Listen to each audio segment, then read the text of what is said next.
امیدوارم حالتون خوب باشه. امروز اومدم بهتون یاد بدم که چطوری سرعت گوشیتون رو ببرین بالا. اول وارد تنظیمات گوشیتون میشین.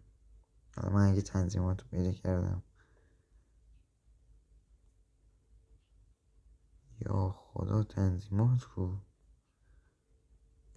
بیخیال میشیم. میرین تو تنظیمات، پایین زده درباره تلفن. درباره تلفن اطلاعات نرم افزار میزنید. اینجا اندروید کلا مشخصات گوشیتون رو میزنه. شماره ساخت نوشته، قسمت برای شماره ساخت رو 7 بار میزنید. 1 زدم، 2 تا، 3 تا، 4 تا، 5 تا، 6 تا، 7 تا، 8 تا، 9 تا، 10 تا زدم برای اینکه نکنه بازش. باید میسیم که این چیزه بره. کنم الان پاک شد دوست من. اشتباه زدم فکر کنم. میریم پایین اطلاعات نرم افزار، شماره ساخت رو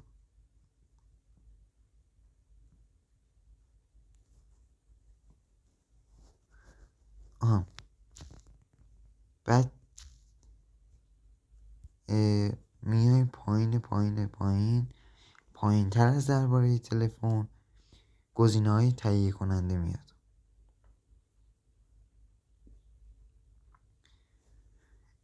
بعد خیلی گزینه‌های تهیه کننده موارد زیادی داره، میتونید خودتون فعال کنید و از این حرفا.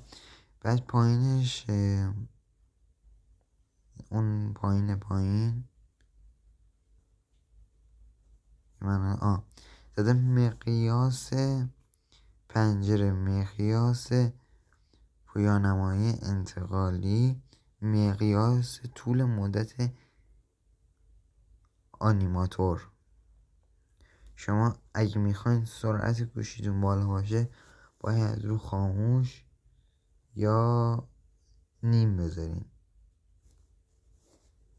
من میذارم اینا رو یه گذاشتم.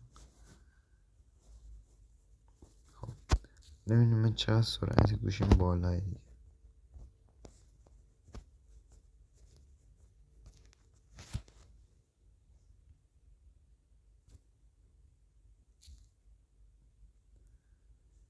خب امیدوارم از این ویدیو خوشتون اومده باشه.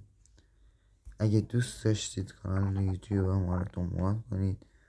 تازه شروع به کار کردیم و فعالیت میکنیم و از این حرفا. اگه دوست دارید از این آموزش رو بیشتر ببینید حتما چنل ما رو سابسکرایب کنید، زنگوله بغلش هم بزنید تا اگر ویدیویی از ما دیدید خبردار بشید. دمتون گرم. خدا نگهدار.